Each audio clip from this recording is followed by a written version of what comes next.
আচ্ছা, আমাদের সবার জীবনে আত্মসম্মানটা খুব জরুরি, কি তাই তো?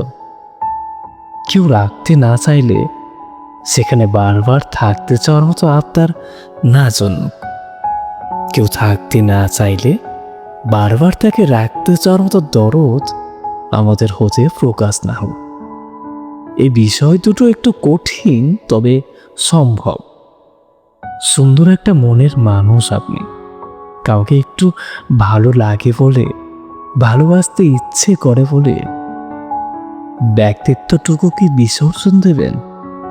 কে বলেছে এই সামান্য চাপ পূরণ না হলে আপনার ভালো থাকা হবে না? নিজেকে বিলিয়ে দিয়ে আপনি মূলত ভালোবাসা নন, উপেক্ষা ফিরে পান। একটা সময় এসে নিজের কাছে নিজেকে অপরাধী না বানিয়ে সবসময় বরং এটা ভাবুন যে সব জায়গা আপনার জন্য সম্মানজনক নয়, সবাই আপনার জন্য ভালো নয়। কেউ যেন বলতে না পারে, ও ও তো সারাদিন পেছনেই লেগে থাকে, এত ইগনোর করি তবুও কিছু মনে করে না, খুব সহজে ওরে পাওয়া যায়। আপনার মন এবং সেই মনে কাউকে জায়গা দেওয়ার ব্যাপারগুলো মূল্যবান।